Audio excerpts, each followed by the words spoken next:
There are so many demands on you. Demands at home, in the boardroom, and in the bedroom. You have to be jack of all trades, wearing a different hat when the moment arises. You are on all the time, always on the clock, always catching up. Take care of you. Introducing Your Media, your podcast network that meets you where you are, when you need it, time, in your space, when you feel like it. You come first. Your Media, where you are. Married to Me with Popo takes a provocative look at our ideas of self and family in the 21st century. Good evening. Welcome to another installment of Married to Me with Popo. I am so excited about tonight. I've got some friends of mine in studio who I find super inspiring, super brave. They are just living their best lives in the best way they know how. They demand that for themselves, and I always find those choices for life really, really inspiring. In studio, I have, okay, that is the incorrect one. I have Mutangwa Machaba Ratala and Lesego Ratala Machaba, who are a married couple and are living, as I like to call it, positively poly. Welcome, guys. Hello, everyone. Thank you for coming. Thank you for coming. It's been long overdue. I mean, this has been like Yeah. 3-4 weeks. Yeah, we've been trying. Yeah, about a month. But I feel like it probably happened at the right time. You know, firstly, I'd like to say thank you so much for trusting me with this conversation. We live in a world that likes to sensationalize things and choices and not necessarily treat them with the respect that they deserve. So I think I just want to say thank you because this is something that's quite personal. It's definitely something that a lot of people probably frown upon and judge. But you guys have let me into your world a little bit, and all I saw was beauty. Not to say I think it's for everyone, but all I saw was beauty. So if you guys could just briefly introduce yourselves to the person that's listening individually and as a couple. Right? Let's get up. All right. Considering that we're not conventional, the ladies first, then don't apply. Lesego Ratala Machaba. Married to this lovely lady here. Raised in the West Rand, Johannesburg. Before then, I was in Rustenburg, primary school. Yeah, married this one early this year. Yes, In beautiful January. wedding. Gorgeous wedding. Absolutely If I may awesome. say so myself. Yeah. And yeah. I'm his wife. Yes. I married the biggest slut in South Africa. I swear. I'm his wife. Like, we're late because he came from a date, guys. That is so funny. Start with the shade. Why you start with the shade? You're late, but you're right on time. You're always on time. Always on time. You're always on time. Tell us about you, I'm Mutangwa. married to this crazy human. Yeah. 35 years old. Mm-hmm. I was born and raised in Venda. Okay. My formative and most important years were there. Mm. I was married before Lesego Yes. for about 9 years. Mm-hmm. Raised in a very strict religious background. My husband and I run a foundation together. Mm-hmm. I'm a businesswoman. Yeah. I don't know what else I want to know. Ask the question. Okay, so for those who are watching who don't know what we actually forgot to say the name. Yes. Okay, Yes. sorry. Yeah. So the reason Why we we're did it here. because Yes, it's because we're you're poly. both polyamorous. Yeah. And we met under those circumstances. Like we met while we were both quite aware that we were both poly. And yeah. For those who don't know what poly is, can you tell us what does it mean to be polyamorous? Okay. So polyamorous. I want to start with non-monogamy because polyamory is something that's happening within the bigger umbrella of non-monogamy. Non-monogamy obviously being what it says. It is non-monogamous. Mm-hmm. Polyamorous would mean that we are romantically and intimately, by that I mean sexually involved with other people outside of our own relationship. Yeah. Various ways of doing it depending on who's doing it, where and how they do it. There's no real blueprint. Well, how we do it is there's no real blueprint. Okay. It just goes according to the rules, according to who the people are involved. And this is how we run ours. And we like to imagine and think that others do the same, but obviously people are different. Yes. Okay, and how were you? Because you were married before, Mutangwa. And I'm assuming you were also married before. Were you both in monogamous marriages? We were in hetero. Hetero. Like the norm. We were As in a man and a woman are married. And you're faithful to each other. Well, the assumption is you're faithful to each other. I was actually an elder in the church that I was involved in. Awkward. I was like.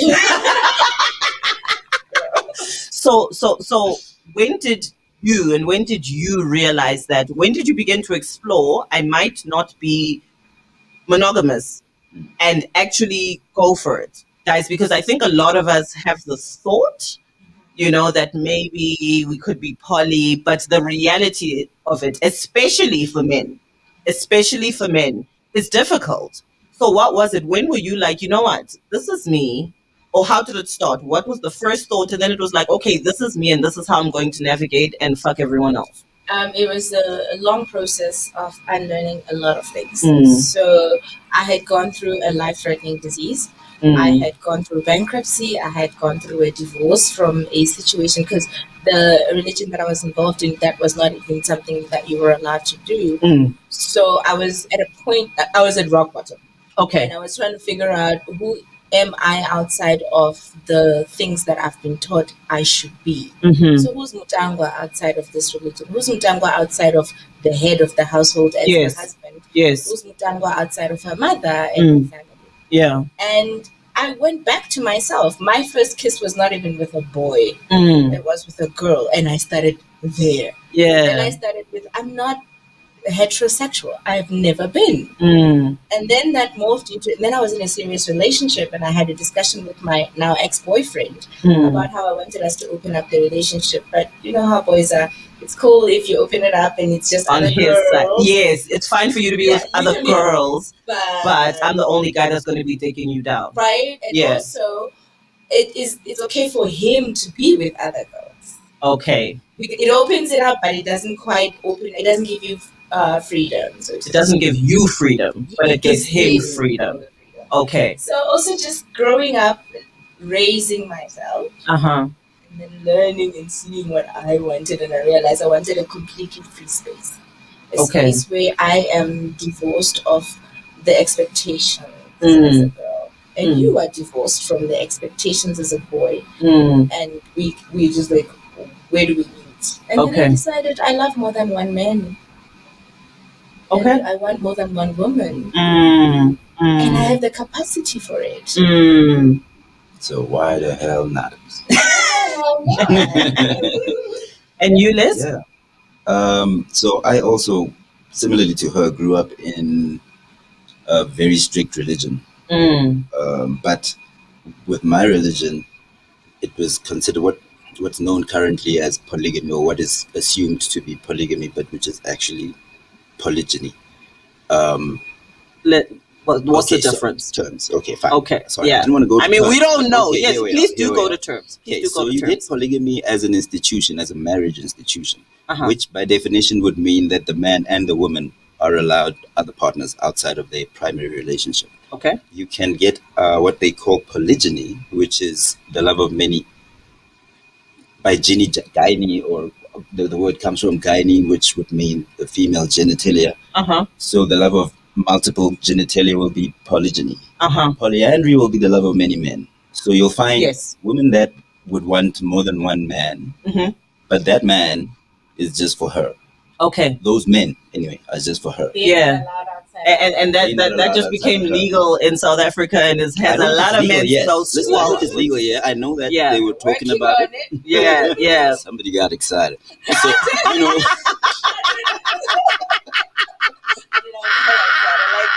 And then you get polygyny, which is what is currently known as polygamy in this country. Okay.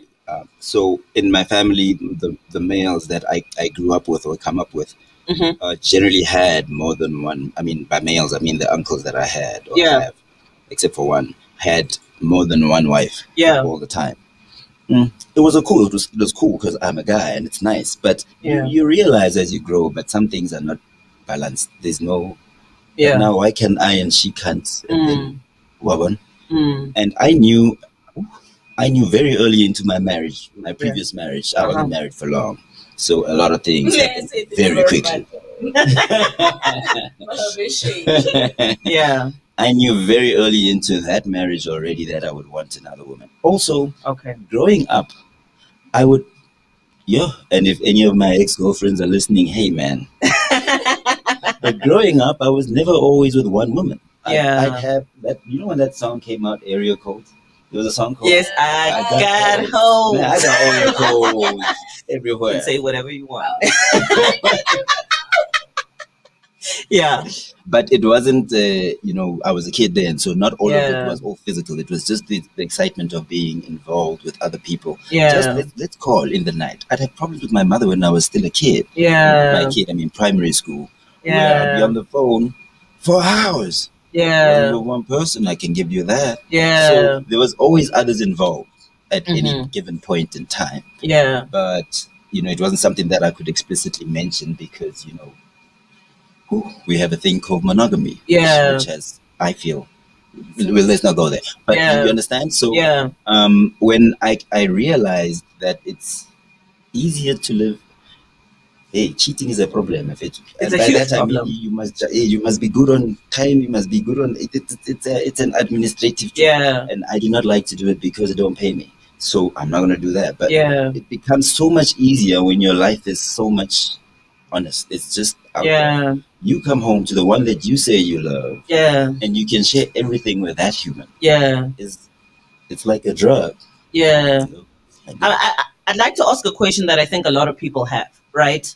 I think when a lot of people feel like what qualifies marriage, the biggest thing about marriage is this devotion to one person and only being with them and fidelity and till death do us part. If someone were to ask the two of you, why the hell did you get married then if you're out fucking other people? Or you know what I mean? And I actually attended, I'm gonna call an event with you guys. I'm not gonna get into every no, you were not there because you were not well, but you were supposed to be there. And on arrival, Les was there and I was like, who's coming? And he was like, well, two of my girlfriends are coming. And I glitched. I was like,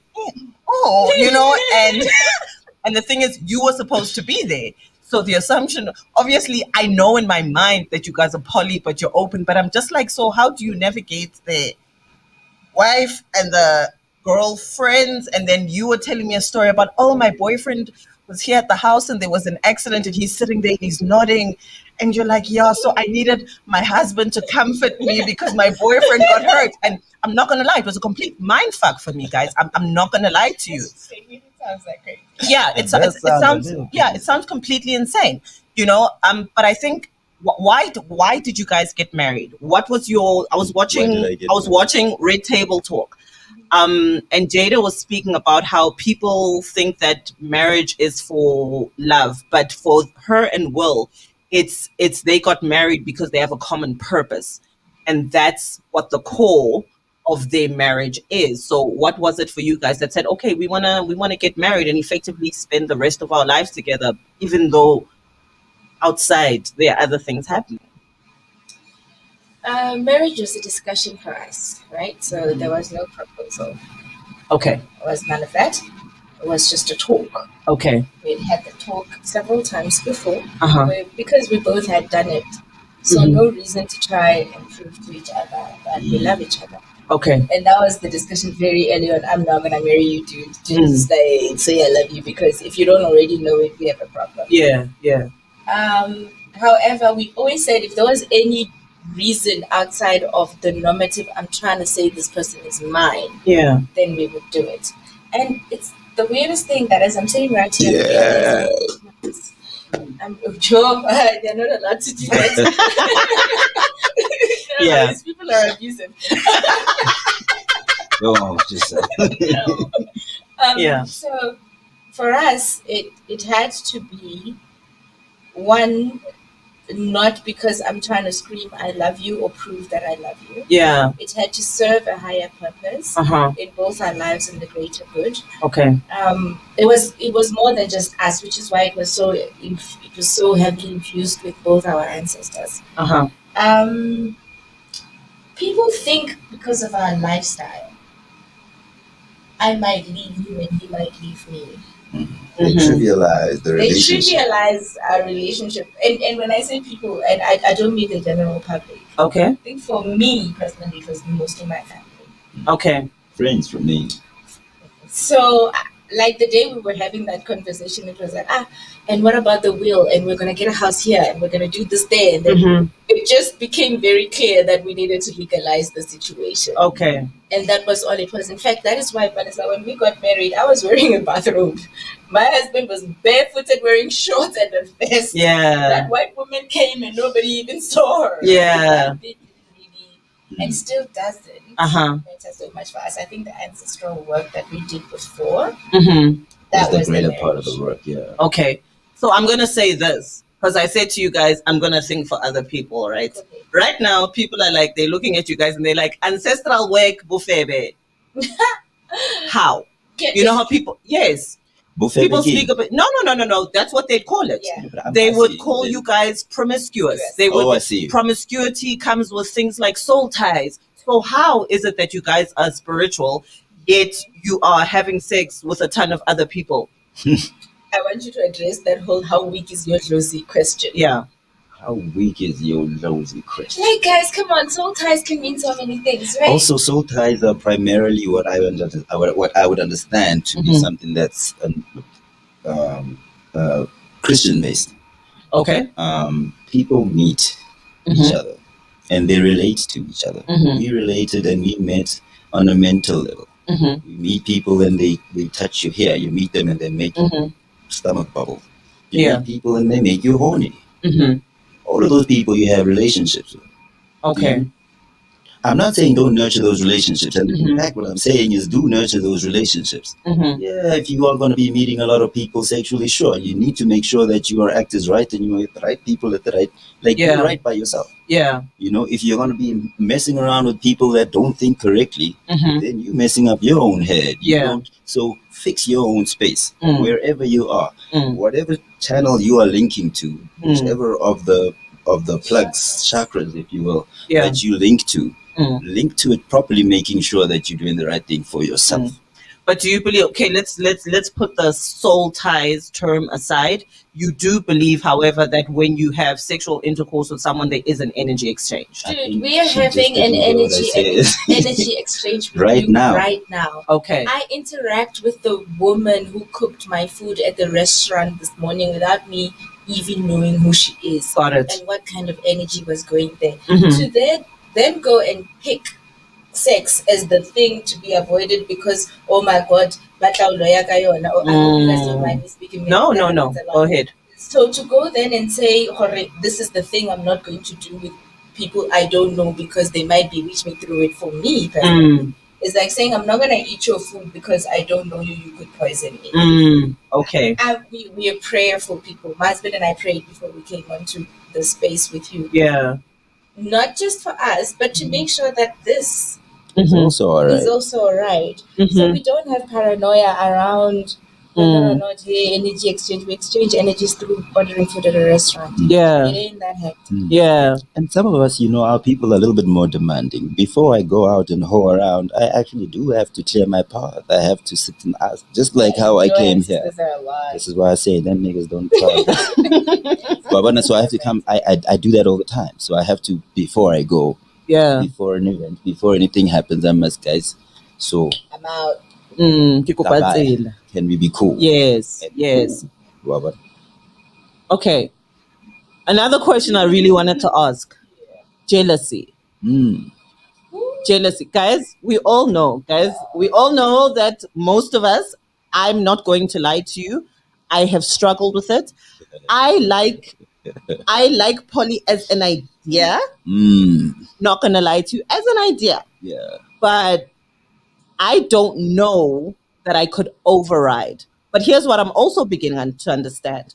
I'm also beginning to understand that my need to somewhat possess another person says more about me than it does about them. But that's a difficult thing to conquer.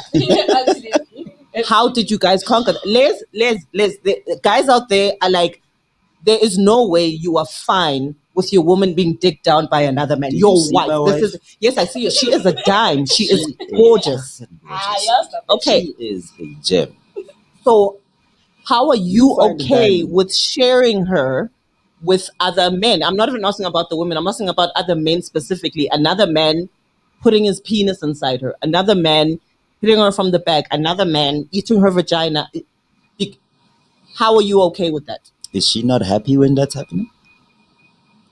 So your priority is her happiness, and that is how you override. Isn't that how you show love, man?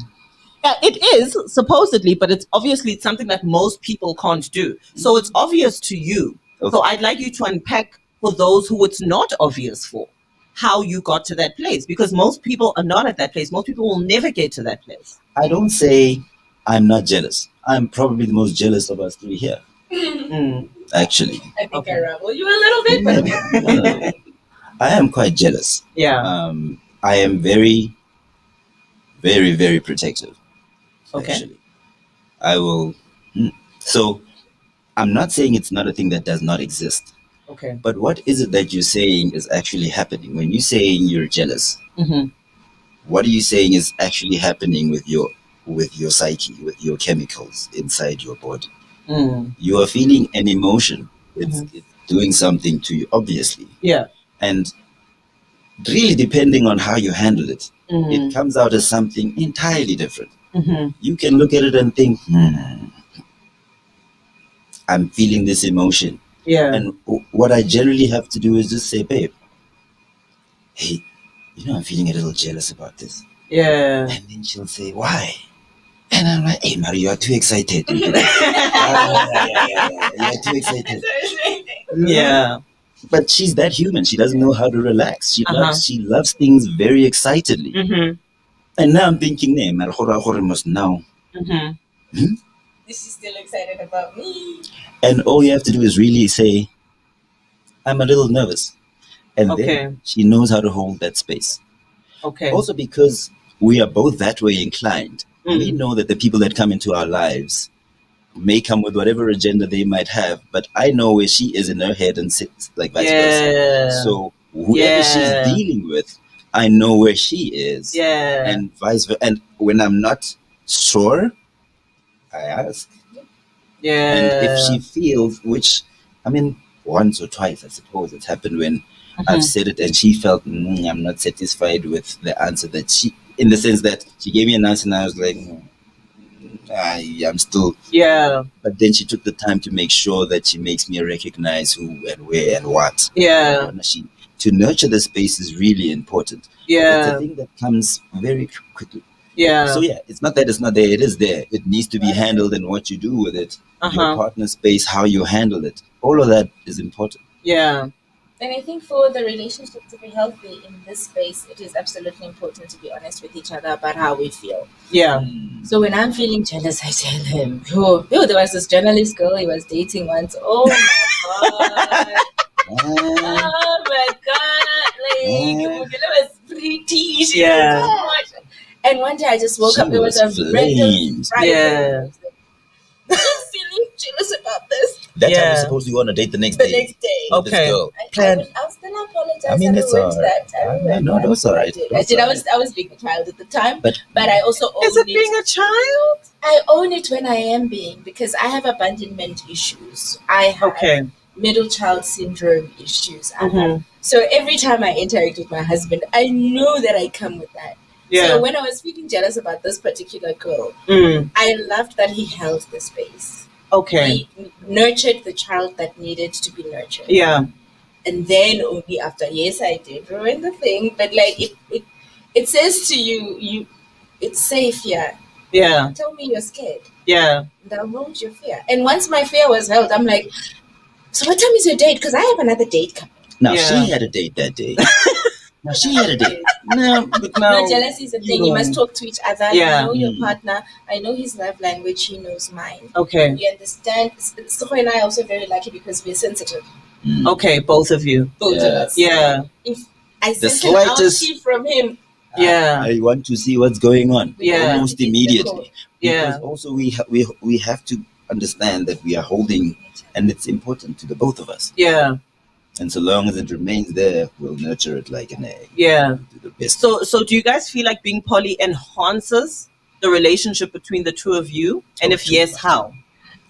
we get to be ourselves, man. Honesty is Come something. on.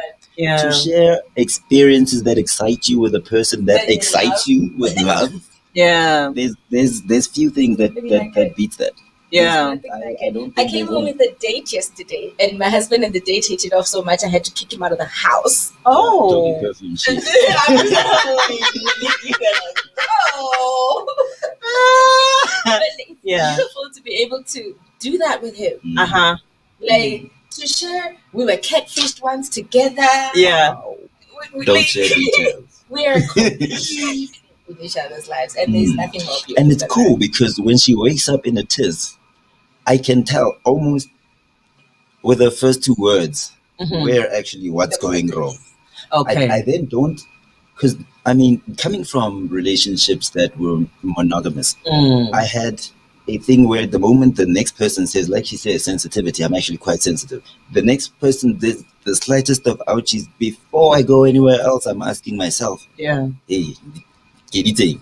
Since the guy before ngare, so initially molato ko aga ke sentse kae. And if I don't find it, then go lwana le. Okay. For yene o sentse kae. Because there's a problem. Yeah. I don't care to understand. It could simply be work. Uh-huh. And when she does say work sometimes, because we know, let me not speak for others, sometimes she'll say that and then I don't believe you. Okay. But with the level of honesty that this comes with, there's nothing to really lie about. Okay. So Okay. whatever she says, I have to believe that. Yeah. This is definitely true. Yeah. So it makes life easier. It enhances it. It's even when, I'll tell you, coming from dates and I come to her, there's nothing like that. Because now, one day I come from an event that you attended. Yeah. And I get back to the house. It's 5 o'clock in the morning. Guess who's waiting up? Her. Because this nigga also couldn't sleep wherever he was. So I had to also come home. Because there's that, you know. And now she and then, so what happened? And no. So Waban, now I have to warn her. So this is what's happening. And life becomes exciting for the both of you. She becomes my friend. She becomes my confidant. She becomes everything. Everything with allowing me to become myself at the same time. Definitely. So do you guys have I read up on poly a little bit, you know, and then there are these terms, metamor and close triad, and do you guys have certain boundaries within your marriage that are observed? Because you at first you said we just kind of do what we want, but we speak about it. Do you guys have certain boundaries that are in place that you can't go this far in this area, or are there certain things that Absolutely. And we're so strict. Yeah. He's like a sensei with that. Like, Okay. he's a teacher by nature. Yeah. Very, very general about it. We have a few rules for our home, for example. We've got some rules. Yeah. Even outside of our poly lifestyle, we have rules for our home. Some rooms we don't allow people in. Some places, even within the house, we don't allow people in. Family for everybody. We have a thing about incest. Ooh, the catfishing story. I must tell you about it after the show. Okay. We've got a thing about boundaries about family members. Yeah. We've got boundaries about certain people that we love, certain people that we engage with. Even the energies. Lesego and I are so energy based that the boundary is so simply set by a person walking into our space. Got it. Even like simple dates that he'll come home with, and he'll be on the phone going SOS. And I'll be thinking, yeah. the very same thing. Yeah. More than anything, the boundary is I know you and you know me, and we know the energies that we allow in this space. Yeah. Sorry, that's our prayer alarm clock going No off. problem. But yeah, so the boundaries are there, but mostly set by our hearts. We have no rules. You can date, or you can't. How many people you can date? How many? I mean, we'll have opinions. Okay. We've got opinions. I mean, there's people that'll come and I want to sleep, guys. Yeah. Leave you all alone. Yeah. I'll definitely say this for your home. You know, there's certain homes you walk into and you feel nothing. It feels like dead, empty space. I'm sorry to put it like that. My home with my wife, as I refer to her, is people always describe how when they walk in, they feel relaxed. They feel like sleeping. They feel peaceful. They'll sleep over and they like, we've never rested like that before. It's a healing space. And I'm very sensitive to energies, and I definitely, and one wouldn't think that a poly couple would have that sort of energy in their house because people judge you. You know what I mean? I'm just, it's human beings are really strange to me. Because they can't separate things and they make assumptions based on fear. As far as I'm concerned, you know, it's fear. They just like, these people are horse. They probably have bad energy. They probably, your home is, I didn't want to leave. I didn't want to leave. No, I didn't want to. I didn't want to leave. I didn't want to leave. No, I didn't want to leave.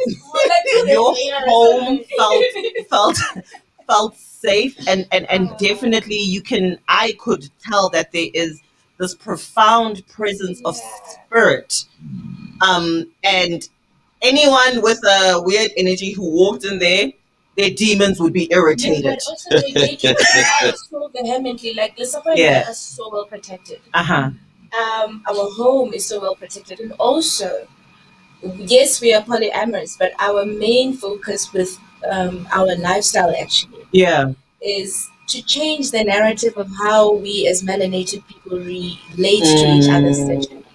So even the society that my husband leads, which is strictly for melanated beings, is in itself a healing space. To separate sex from healing, from spirituality, from the rest of the other places that need healing is folly. So when you say that you walk into a home and it feels healing, but we are folly, and it feels like then if you're somebody that enjoys sex or is in that space, you shouldn't be homely. And that's not the truth. The society that my husband that he leads now is specifically for that purpose. Tell me about the society. Tell me about the society. Tell people, whoever wants to know about the society. I know someone's sitting at home right now like,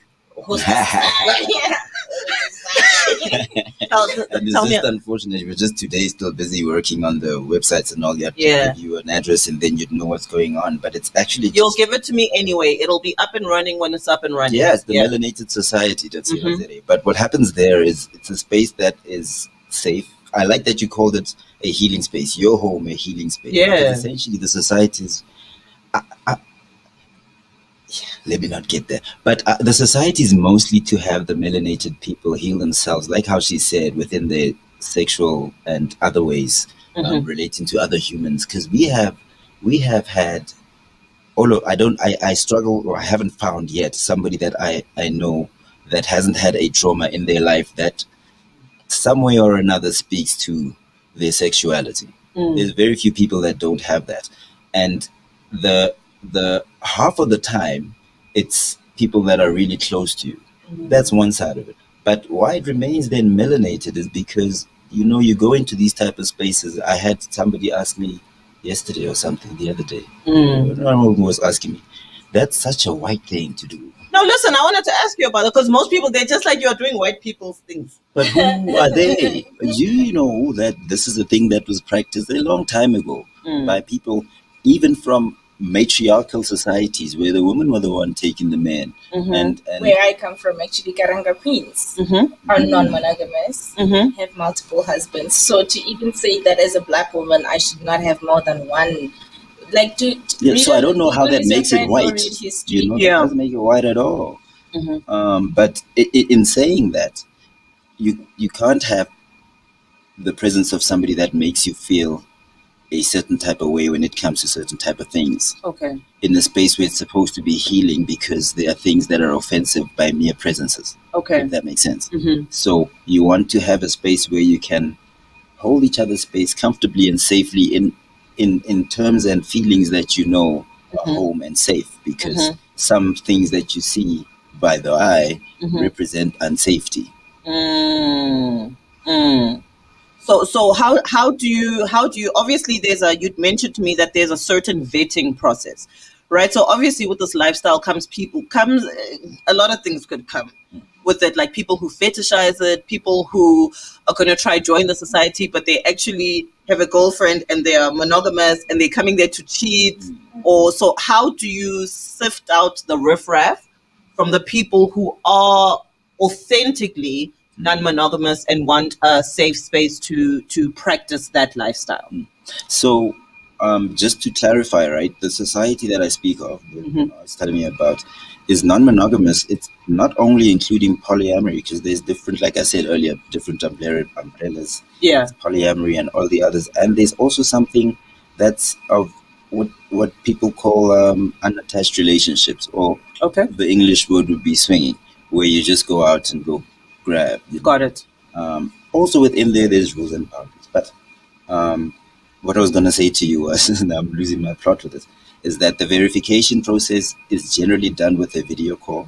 Okay. A requirement would generally be that both the wife and the husband be there. Okay. That we know that nobody's actually lying to each other. That we know that this is an okay space. Yeah. Also, it's such a small community, especially amongst the melanated folk. Yeah. You will really know when this person is coming out. I've had 2 people being called out from the society itself to say that guy. He's got a girlfriend who does not know. And ethics are like the it's most a big important thing thing for us, which is why also you do have to come in with a partner. He does insist that you come in with somebody that you are with. Okay. If you're a girl and you've got a girlfriend, come through with your girlfriend. If you're a boy and you've got a boyfriend, come through with your boyfriend. Okay. And we also host meet and greets where we all just sit around on a table and we talk. Okay. We talk about the challenges that we face in this lifestyle. We get to know each other, we get to meet each other and enjoy each other. But everybody really does kind of know everybody. There isn't a lot of strangers. In fact, he does roll call every Friday. Like he does. That's what his such can say. Like they roll call. And people must, because you cannot be in the group if you don't participate. Yeah, because then you have to contribute. Also, like I said, it's supposed to be a safe space, right? Okay. And the type of stuff that gets shared in there, it's quite Very intimate, and it's of course, it's personal stuff. Yeah. And you don't want people out there just for. It's not a show. It's not. These are people's lives, and this is actual families that are there, and you want to nurture that properly. You don't want to just. Yeah, but so you have to. So when you come in, you need to come in with someone. Someone you are intimate with? Yes. Yeah. Look, not necessarily like a partner. I can recommend you to the society, for example. However, because I have a crush on you, should you date me? No, I thought you meant when you join the society, you must join with someone. I'm like, what if I'm single? Yeah, look, so this is... then you must be vouched for. Okay. So, okay. No, I'm trying to understand. I want to say, right, generally because of, and I mean, if you go look and people that have been in the lifestyle will also testify to this. Yeah. There's been such a bad representation, I want to say, for lack of better words, from the males within the society, within the lifestyle rather, not the society. And it's prevalent. It's actually there. What you want to see is control the males. And I'm saying that with such a tinge. Yeah. You want to have a space where the females feel safe, and that the males are not there just for the bite. Because the general outlook is that males are just there for the itch of it. They're just gonna grab chow and go. Like you're saying, there are people that just come for the gist of just, and that's not what we're trying to do. Yeah. So the reason why we're saying partners, yes, and do vet the people, because also this is supposed to be nice. Yeah. But it must be nice. You can't now. How? Okay, so you guys had also mentioned to me that you're both part of the LGBTQIA plus community. Yeah. What does that family mean? is, to be fair, like right now, our entire family, the ones we chose anyway. The ones you chose anyway. Okay, so I'm not once again going to get fully into my experience. Right. Speak your truth. Speak. No. I don't want to, because as I said, I don't want to turn this into a spectacle as well. I feel like there's certain boundaries of respect that I'm going to observe from my end, because I feel like that's me respecting your space and your privacy. Yeah. How do I put this?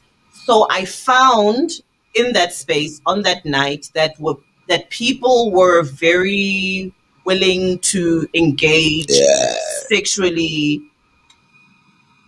How do I put it? Beyond normal heteronormative gender boundaries. Have you found that, okay, girls are willing to, explore with other girls. Have you found that a lot of men who are in the poly community are more willing to explore that side of themselves? Yes. Why? Because it's really free and it's you safe. Don't need to lie. Why do you need to? It's a safe space.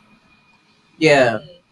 There is that net that makes people, like, dude, if you're going to be listening to your partner having sex with somebody else in the next room, there is no, how do I call it? I feel like men feel like I can't explore this because it would mean that I am not heterosexual, for example. Okay. And say a person feels they're very, very heterosexual. But like, I will not explore this because it will make me feel like I'm not. Yeah. Once they understand the fact that if I'm with another, if my partner, female partner, is in the room and this is happening, it does not mean that I am a certain way or I will not be judged a certain way. Everybody gets comfortable. Yeah. Females and males.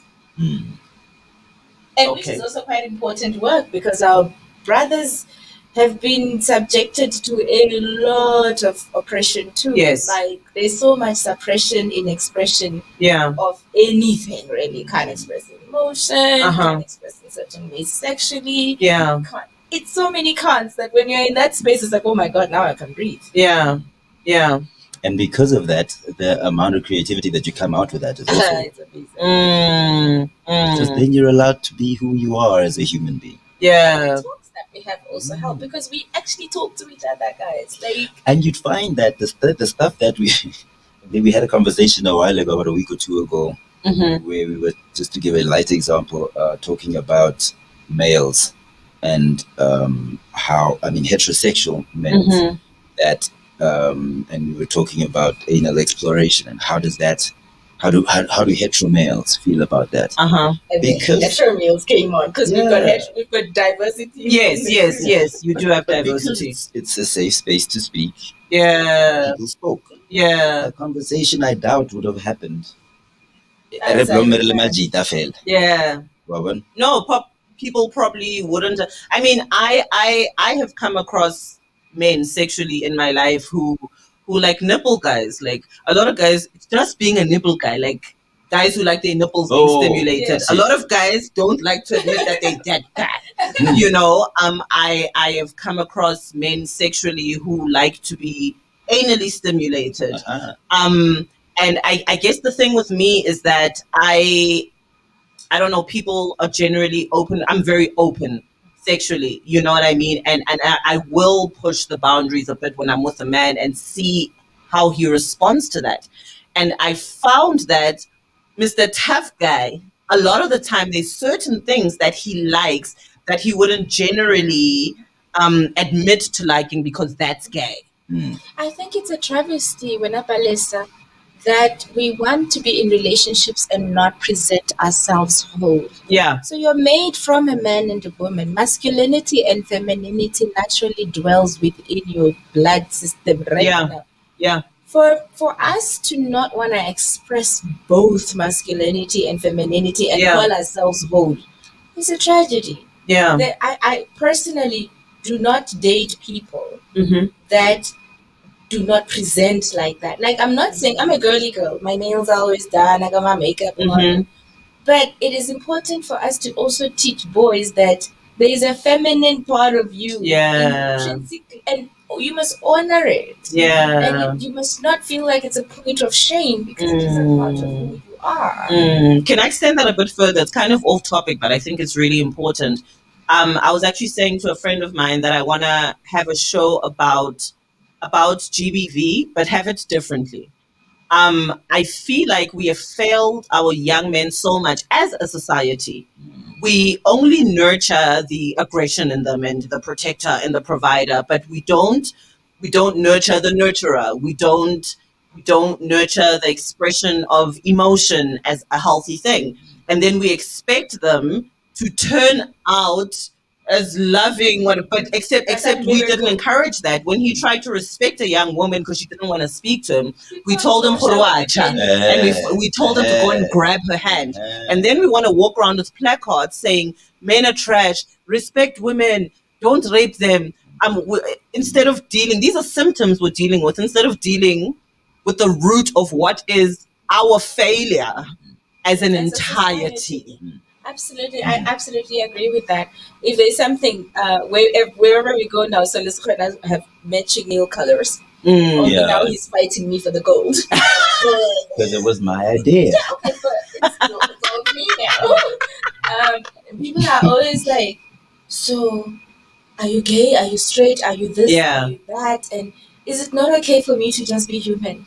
I think human beings find safety in boxes, in naming things.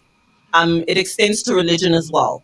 I've got no name for my beliefs. They're like, so what? Are you Muslim or are you? I'm like, I do whatever spirit tells me to do.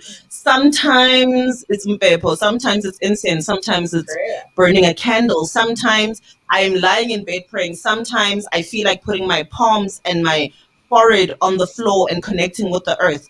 I listen to what spirit needs on that day, and I don't feel the need to name it. So I think even with sexuality, like, it makes me comfortable to know what are you though? Like, what are you? Are you bi? Are you gay? Are you pan? Are you, which is why I like the plus. Guys, why can't we just be okay with the plus? I'm loving the plus and the Q. Yeah. I know for a fact you're for that. Yes. Why do we have to name it? And I think it's when we are brave enough to divorce ourselves from the safety of the naming of things that we will become. There you go. And just be who and what we are. Because there you recognize that labels are actually shackles that you don't necessarily need. And if there's something, our lifestyle, our life's mission, if anything else, is to break those shackles in every sphere of our life. Yeah. Like, wherever you can, wherever you find it, injustice is injustice. I mean, speaking to the cisgender hetero men. Can you explain to people what cisgender is? Like, if you look like Lesego, and you do I look cisgender to you, man? You do. You kind of pretend. You do. You just got some nail polish on. I'm just saying. I'll tell you. I mean, why I say that is because of this question, and half of the dates I've been on while I've had this were like, what are you? Robin? Exactly. Because you have, now I like to wear colors. If I came up here with a pink jacket, same jacket, same design, same designer, same, and it was pink. Now you're gonna question my sexuality. Absolutely. Because I like the color pink. Yeah. Because we teach boys that is not okay. We teach, and then we teach to a point where you also see the results in transphobia. You see the results in homophobia. You see the results in us being like legit, because women is an endangered species. Yeah. And it comes from that lack of connecting with the femininity in the male, in the hetero, cisgender. And also I feel like I hear that I'm blaming. And I'm not saying that they are the only perpetuators of violence in the country. But I'm saying that they are the primary perpetuators of violence. But it's our fault. It's all our fault. It's everybody. It's all our fault. It's everybody's fault. Let's begin with making them comfortable with wearing black nail polish Yes. and not asking them what is wrong, because already you're saying something should be wrong if I was thus inclined. This is true. Yep. So what do you guys, I think I need to get to this. If you have always navigated as monogamous, right? And the thing is, no man's an island. You can't just decide, no, me, I'm poly, and you can, but that you can, okay, you can, but it comes with what it comes with. We are accountable to the people in our lives. We kind of do have to explain ourselves. You know, I do to a point, but I have gotten to a point where I'm just like, I'm just letting you know because I respect you, but this is what's happening, and I'm not asking for permission. You know, but I think a lot of people do feel like they need to ask for permission. If I am like, okay, I think I am poly. I think this is something that I would like to explore, but I want to explore it in a safe way. I feel like I'll probably need some support with people who are like me and have already like come out. I'm saying come out with inverted commas. Some will listen to the podcast, so I don't want them to think I'm saying come out. What is the first step to safely and comfortably beginning to navigate being poly? Talk to each other. I think there's a point in our lives that we both decided no more lies or dilution of who I am. Mm-hmm. So in my previous relationship, previous to oh gosh, now I'm like Previous is good. Just say previous. That's all right. So my other previous relationship, like your example. My so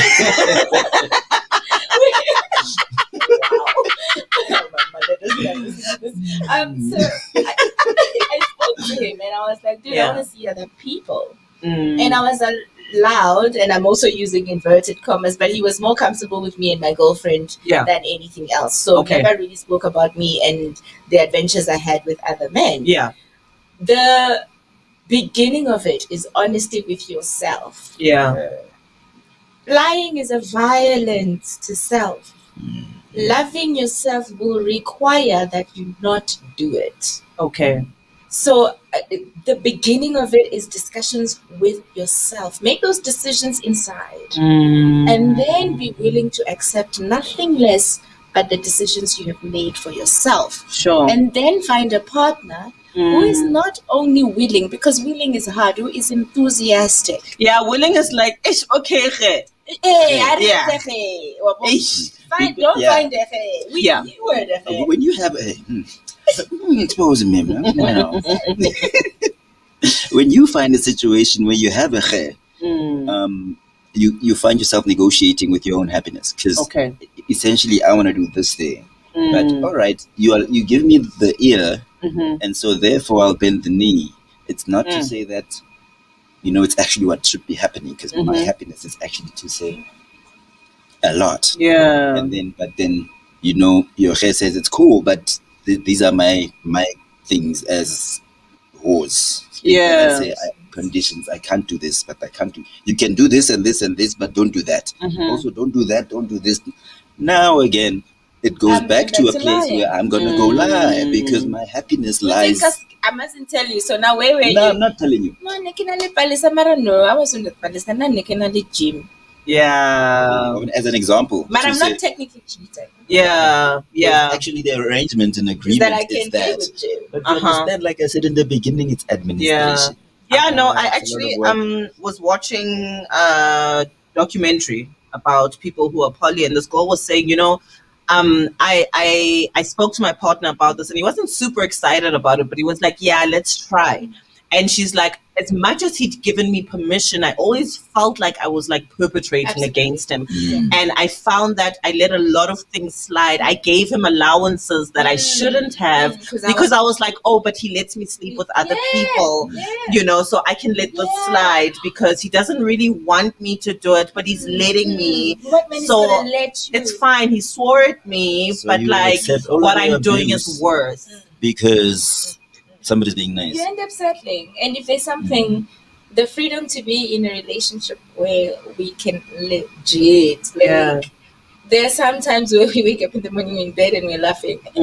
I'll call out a random girl's name, like, I need help, guys. Yeah. Yeah. It's nice because, like, we also never do anything we don't want to do.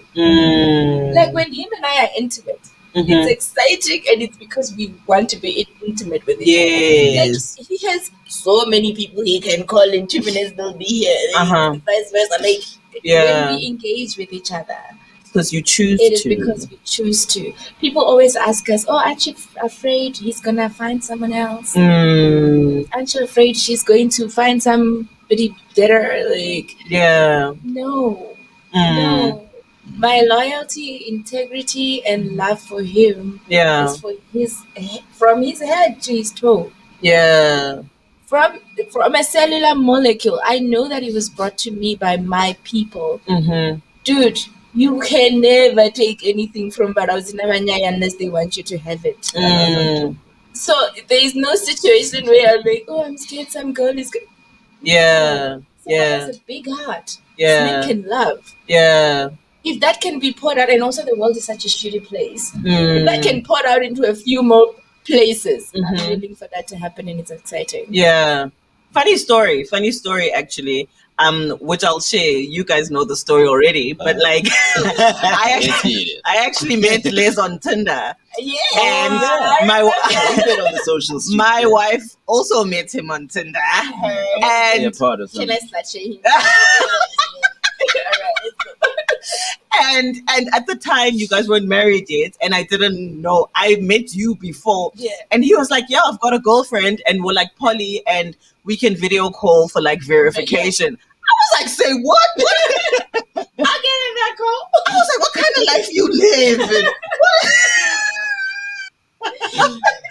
I was like, "What kind of a life are you living?" We get that a lot. I'm not gonna lie. And then I was like, wait, what is this guy saying? I was like, I am not a damn fool, me. Like, you're lying, bro, you know? And let's get on that call. And I said to him, I think you're cool. I think you're super cool. I love chatting to you, but nah, we're going to take it right back to platonic. None's going to happen here. You know, anyway, just a funny story. Back to it. So another thing that surprised me when I was sitting with your people was that most of the relationships, it was the female who wanted to introduce the couple to the lifestyle. Is that a thing? Yeah.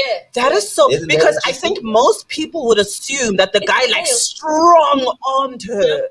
Why do you think that is? That was so interesting to me. And for me, that was an assumption I had made as well. I'm not even gonna lie. I was like my mind was blown. What is it? Like, I have no idea. The person, so I was introduced to my husband by my boyfriend, ex-boyfriend. Legit. I'm sorry. Sorry. Take a moment. Sorry. All right. I'll give you a second. Sorry. Yes. Sorry. I do. No, it's done. Go ahead. Sure.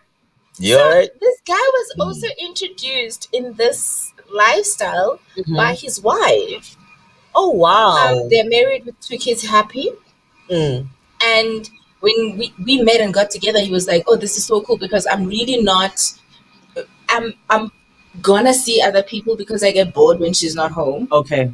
But this is my wife that introduced me to it, and I'm enthusiastic about it, and I'm happy about it now, but it wasn't who I was before my wife, and I have no idea because I introduced it to my previous relationship. Sure.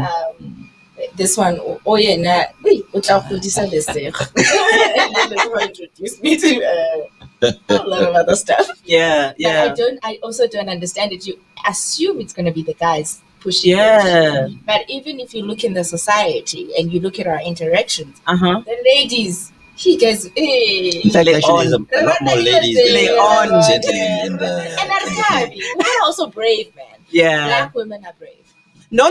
And I realized that I actually found it really refreshing, to be honest with you. I found that really refreshing. And one thing I will say is that the women I met on that night are confident, they are assertive, they are secure, They are not sitting under their partner's thumbs. Guys, I'm not saying there's anything wrong with monogamy. No. All I'm saying is that the dynamic was definitely very different to how it is in I'm gonna say the majority of the monogamous relationships that I have observed. These women did not seem like they were possessed or controlled, or they were empowered. They were empowered, and I found that so refreshing. Absolutely beautiful. I think also with the formation of it, women in the group are the ones that bring their partners inside the group. Yeah. Okay. And I think then their partners like get excited because they also realize that they can fully engage with every part of themselves. Like here, I can wake up in the morning and call Lesego's wife and say, dude, hey, where are you? Yeah. And I say to my wife, dude, I'm going to see Lesego's wife today. Yeah. Or I can call that one's husband. Mm-hmm. They can be free to be who they are. So the equality of it creates a beautiful, open, well-held space. The guys get to be themselves and the women get to be themselves. Because when you're stuck in a situation where it's like a proper polygamous relationship where the boy has 5 wives and so here women have a little more power because we do operate on we're all equal premise. Got it. But also, like physically, outside of just other types of, a man hasn't. Our kind of men in this generation, we need to rest. Yeah. Oh wow. You need to go and then you must rest. Yeah. I hear you. The anatomy of females allows them to carry on. I hear you. And now you find men, I mean, you can, as a man, have several women and legit satisfy all several of them. And I say at the same time, I don't know how far several goes, but we are here to test such theory, you know. But a woman, I mean, you even have parties where this woman is getting married tomorrow and she's got a whole string of men. Yeah. And she'll take it. Okay. Because she has the capacity to do so. Outside of just general, I can't pick it up. Yeah. She can still do it. Yeah. She can still do it. So it would make sense in my head that women would be much more demanding. So you say women are more ferocious than men? Of course. Interesting. Do you not think so? I was not raised to believe that. I was raised to shy away from sex. So how I see the world, or how I'm trying to unlearn, what I'm trying to unlearn is that sex is a men thing and men require more sex than women do. That's a lie. Ooh, that's a lie, girl. You lie. just saying that's a lie. No, from what you saw. No. From experience. Yeah. From experience. I'm definitely that woman who, when I'm in a relationship, would like to have sex every day. I have that appetite. I don't think there's a man I've been with who likes sex more than I do. And I guess that's just because I've had a healthy relationship with sex from the beginning of my sexual journey. You know what I mean? So, yeah. So, sorry. We need to wrap it up. Let's wrap it up. It's been an hour. What is the one thing? I'm not even going to say you'd like people to know about being polyamorous. Anything you'd like to share, impart, give, anything, absolutely anything related to absolutely anything, to sex, to self, to... Be your best friend. Be a friend to yourself. There's nobody else outside of the one that you go to bed with. And I mean, we sleep in the same bed, but when she shuts her eyes, I'm alone, and vice versa, and everybody else in the world. 100%. And if you are not kind with that human there, and nurturing and satisfying that human, then you're not really doing the best for yourself. So be kind to yourself. I love that. Thank you. I love that. That is so beautiful.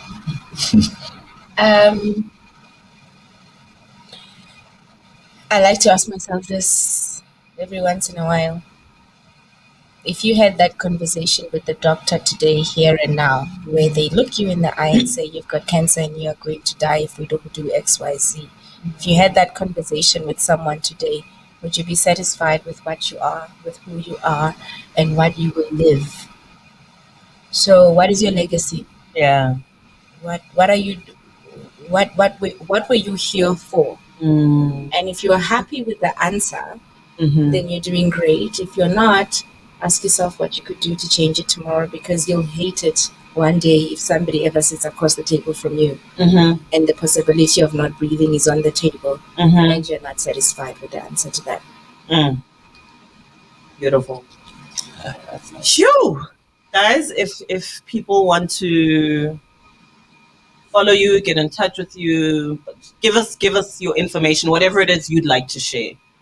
I am Machaba Ratala. Oh, I love saying my surname. It's like it's got a rhythm. Guys, I married a man and he took my name. No. And guys, I can't even get into that right now. Like, I should have started with that. You guys took each other's names, but that's a conversation for another day. So yes, I carry am on. Mutangwa Machaba Ratala on my Instagram, where I'm most active, and on Facebook I'm Mutangwa Machaba, and I think I should add the Ratala there too. We're working on it, but yeah. If you do want to follow something else, our foundation, we also appreciate all the help you can give. It is Vadzimo Foundation. You can also find us on Instagram. Can you spell that? Vadzimo spelled in Venda. VHADMU. VHADZIMU. Vadzimo. Okay. Yeah, hit us up there if you've got any help that you'd like to give us. We have worked alongside with Through Music Foundation. Also hit them up if you would like to offer them. Yeah, they're also a cool foundation to work with as well. Fantastic. Liz? Lesego Ratala Machaba. Yes. Find me as that on my Instagram. Yeah. Lesego Ratala on Facebook. Yes, I'll update that as well. The society has got a very brand new, by very brand new, I mean a month or so or two, but very brand new Instagram page, the Melanated Society. The Twitter is the Melanated Ones. And then, of course, the site is still under construction, but the melanatedSociety.co.za. Fantastic. Guys, God bless you. God bless you. Thank you so much. I can't express. Thank you for having us. You're welcome. I can't express how grateful I am for your generosity with yourselves, because this was an offering of self. And I really appreciate it. And I 100% believe that you guys are your movers, your changers, your pioneers, your revolutionaries. And your story and your journey is not just for your happiness, but for the activation of other people's journeys. We're so grateful for that.